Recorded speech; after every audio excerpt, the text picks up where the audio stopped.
मैं ये शादी बिल्कुल नहीं करूंगी। अरे जिसकी शक्ल देखिए लोग दिन में बेहोश हो जाते हैं, आप चाहते कि वो शक्ल में पूरी लाइफ देखूं?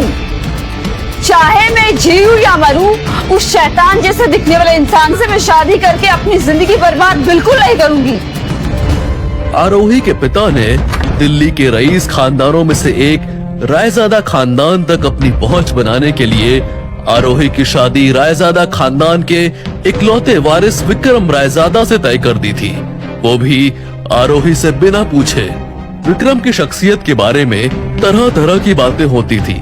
कोई कहता था कि उसकी शक्ल शैतान की शक्ल जैसी है, तो कोई कहता था कि विक्रम लाइलाज बीमारी से जूझ रहा है और बस चंद दिनों का ही मेहमान है। लेकिन विक्रम के बारे में हकीकत में कुछ और ही था, जिसके बारे में किसी को पता नहीं था।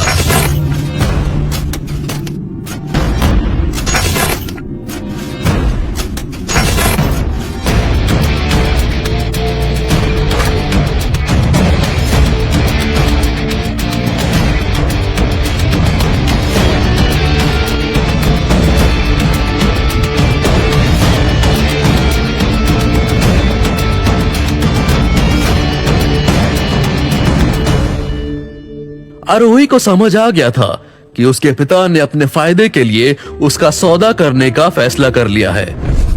उसे यकीन नहीं हो रहा था कि ये वही बाप है जो उसके पैदा होने पर खुशी से झूम उठा था। आरोही, उसकी माँ और महेश्वर एक छोटा और खुशहाल सा परिवार थे। लेकिन लगभग 14 साल पहले महेश्वर सुधा से मिला और प्यार में पड़ गया। उसी प्यार का नतीजा अनन्या थी। आरोही की सगी माँ वो सदमा सह नहीं पाई और उसने अपनी सुध खो दी। उसके बाद तो महेश्वर जैसे एक दूसरा आदमी बन चुका था। उसका सारा ध्यान, समय और प्यार सुधा और अनन्या का था। आरोही के लिए उसके पास थी तो बस नफरत, धुतकारी और पिटाई। महेश्वर आरोही के साथ ऐसा बर्ताव करता था जैसा कोई जानवरों के साथ भी ना करे। आरोही के लिए महेश्वर बहुत पहले ही मर चुका था, इसलिए वो उसके सामने कमजोर नहीं पड़ना चाहती थी। देख बेटा, तू हमें गलत समझ रही है। दरअसल रायजादा खानदान से विक्रम का रिश्ता अनन्या के लिए आया था, पर घर पे बड़ी बेटी जब कुंवारी बैठी हो तो छोटी बेटी का हाथ कैसे पीला कर सकते हैं। इसीलिए हमने तुम्हारा रिश्ता विक्रम के साथ तय कर दिया। और मुझे तो ये समझ में नहीं आ रहा है कि इसमें नाराज होने की क्या बात है, बल्कि तुम्हें तो खुश होना चाहिए। अरे, रायजादा खानदान की बहू बनने का सौभाग्य तो खुशकिस्मती से मिलता है। तुम्हारे तो भाग खुल गए। मैंने कहा ना, मैं ये शादी हरगिज नहीं करूंगी। इससे बेहतर रिश्ता तुझे नहीं मिलेगा। आपको क्या लगता है मैं कुछ समझती नहीं हूँ? अरे आप लोगों को रायजादा परिवार के तलवे चाटने का मौका चाहिए, लेकिन अपनी लाडली अनन्या की जिंदगी बर्बाद नहीं करना चाहते, तो मुझे बलि का बकरा बना दिया। अगर ये रिश्ता लाखों में एक है तो करा दीजिए अनन्या की उस बदसूरत विक्रम से शादी। क्योंकि यही सच था। अनन्या के लिए रायजादा खानदान से रिश्ता आया था, ये सुनकर सुधा और महेश्वर दोनों की खुशी का ठिकाना नहीं था।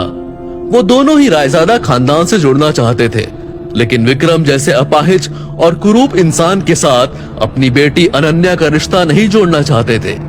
हालांकि उन्हें भी ये पता था कि रायजादा खानदान का समधी बनना मतलब लॉटरी हाथ लग जाने जैसा था, इसलिए वो लोग ये रिश्ता हाथ से जाने नहीं देना चाहते थे। तभी सुधा के शैतानी दिमाग में एक आइडिया आया और उसने अनन्या की जगह आरोही के रिश्ते का प्रस्ताव रख दिया। देख बेटा, हम तो बस इतना चाहते हैं कि तेरा रिश्ता रायजादा खानदान में हो जाए, ताकि आगे की जिंदगी तुम्हारी अच्छी हो। प्लीज, आपको मेरी कितनी फिक्र है मुझे पता है, सो प्लीज ये नाटक बंद कीजिए। और मैंने कह दिया ना, मैं ये शादी नहीं करूंगी। That's it। और अगर तुझे अपनी सगी माँ से मिलने का मौका मिले तब भी ये शादी नहीं करेगी? सुधा के पास अपने तुरूप के इक्के का इस्तेमाल करने के अलावा अब कोई चारा नहीं था। उसने आगे कहा, मैं और तुम्हारे पापा जानते हैं कि इस वक्त तुम्हारी माँ कहाँ है। ये सुनकर आरोही स्तब्ध हो गई। उसकी सख्ती जैसे बेबसी में बदल गई। कुछ दिन पहले ही मिली थी वो हमें। सुधा ने आगे बताया और फिर महेश्वर की तरफ देखकर इशारा किया। आरोही ने जल्दी से वो तस्वीरें उठाई और देखने लगी। उसके आंसू जो अब तक उसके साहस के बांध से रुके हुए थे वो छूट गए और बहने लगे।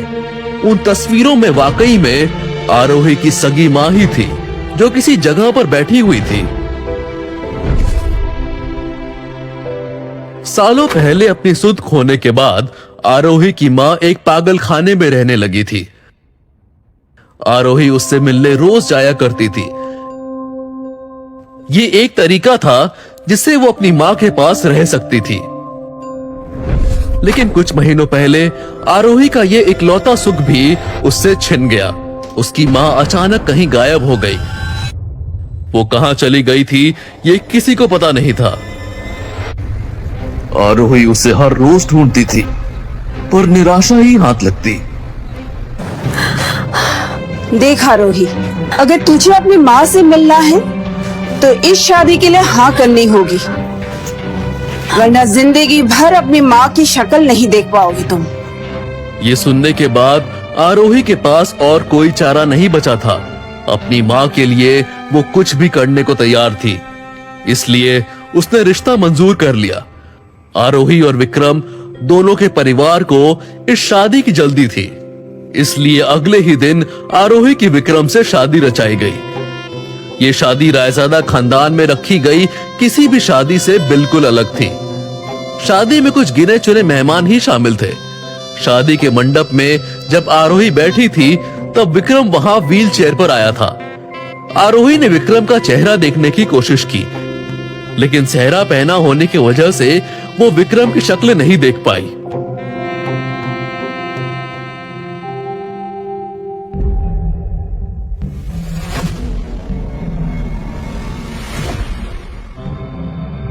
वहां क्यों खड़ी हो?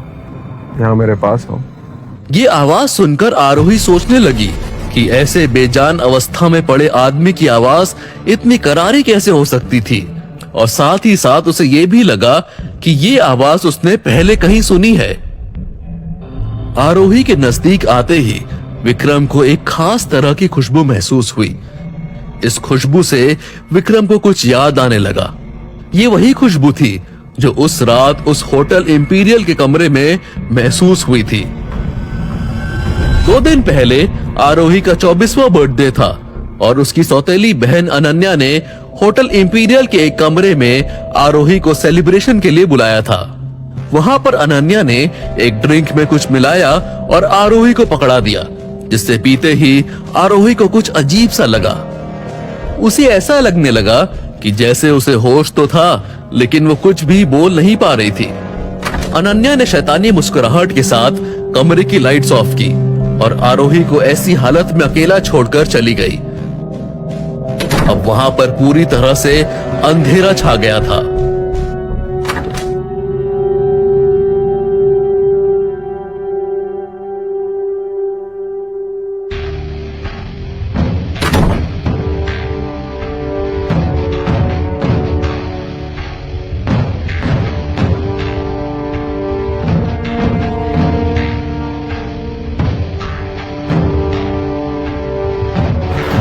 तुम मेरी मदद करो, मैं तुम्हारी मदद करूंगा।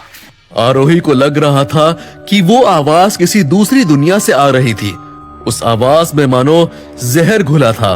मदद करो। उस नशे की हालत में आरोही सोचने लगी कि वो किस मदद की बात कर रहा था। वो उस परछाई का चेहरा नहीं देख पा रही थी, पर उसकी पैनी आंखें साफ साफ दिख रही थी। इतने अंधेरे में भी उन आंखों में उसे रूखापन और गर्व साफ साफ दिखा। आरोही को यह समझने में ज्यादा वक्त नहीं लगा कि पिछली रात उसके साथ उसके जन्मदिन पर जबरदस्ती की गई थी। हालांकि आरोही को पता नहीं था कि उसके कमरे में जो आदमी आया था वो विक्रम ही था। और विक्रम को भी नहीं पता था कि उसकी जिससे मुलाकात हुई थी वो आरोही थी। उल्टा विक्रम को ये गलत फहमी थी कि उसकी अनन्या से मुलाकात हुई थी, और इसकी भी एक वजह थी। होटल इंपीरियल के कमरे में आरोही के बर्थडे की रात को आरोही को नशे वाला ड्रिंक पिलाने के बाद अनन्या को लगा कि अब उसका प्लान कामयाब होने में कोई प्रॉब्लम नहीं आएगी, इसलिए वो आरोही को होटल में बेहोशी की हालत में छोड़कर वहां से निकल गई थी। दरअसल उसने कुछ गुंडों को आरोही पर हमला करने भेजा था, लेकिन वो गुंडे गलती से किसी और होटल में पहुंच गए थे, और इस तरफ आरोही के कमरे में वो आदमी पहुंचा था जो अब आरोही का पति था, विक्रम रायजादा। अगली सुबह तक आरोही के बारे में कोई खबर नहीं आई तो अनन्या फिर एक बार होटल के उसी कमरे में पहुंची। वो उस अंगूठी की चमक से अपनी नजरें नहीं हटा पा रही थी। इसे बेचकर तो अच्छे खासे पैसे मिल जाएंगे। उसने अंगूठी को हाथ में पहना और वहां से निकलने के लिए जैसे ही मुड़ी कि होटल रूम के दरवाजे पर उसे एक आदमी खड़ा दिखा। तुम वही हो जिन्होंने हमारे मालिक की जान बचाई थी? ये अंगूठी हमारे मालिक विक्रम रायजादा की है। जी जी हाँ, हमने ही बचाई थी। विक्रम रायजादा खानदान के एक लौते वारिस हैं। ये अंगूठी हमें दे दीजिए, हम पे भरोसा रखिए, तुम्हें बहुत बड़ा इनाम मिलेगा। अनन्या को अब जाकर समझ आया कि उसके सामने खड़ा आदमी विक्रम रायजादा का नौकर था। हालांकि इनाम के लालच में आकर अनन्या ने वो अंगूठी उस आदमी को दे दी। अनन्या को इनाम मिला भी, लेकिन पैसे के रूप में नहीं, बल्कि विक्रम रायजादा से शादी के प्रस्ताव के रूप में। लेकिन किस्मत को कुछ और ही मंजूर था। सुधा और महेश्वर की लालच की वजह से विक्रम की शादी उसी लड़की से हुई जिसके साथ असल में विक्रम की मुलाकात हुई थी। इसी वजह से आरोही को भी ऐसा लग रहा था जैसे विक्रम की आवाज उससे पहले भी सुनी है। अब जाकर आरोही ने विक्रम का चेहरा देखा और इसी के साथ उसकी आंखें फटी की फटी रह गई। आरोही को ऐसा लगा जैसे उसके पैरों तले से जमीन खिसक गई हो। ऐसा क्या देख लिया था आरोही ने? कैसे बचाई थी आरोही ने विक्रम की जान? क्या वाकई में सुधा और महेश्वर को आरोही की मां का ठिकाना पता था, या फिर उन लोगों ने सिर्फ आरोही की शादी करवाने के लिए झूठ कहा था? क्या अंजाम होगा इस जबरदस्ती की शादी का?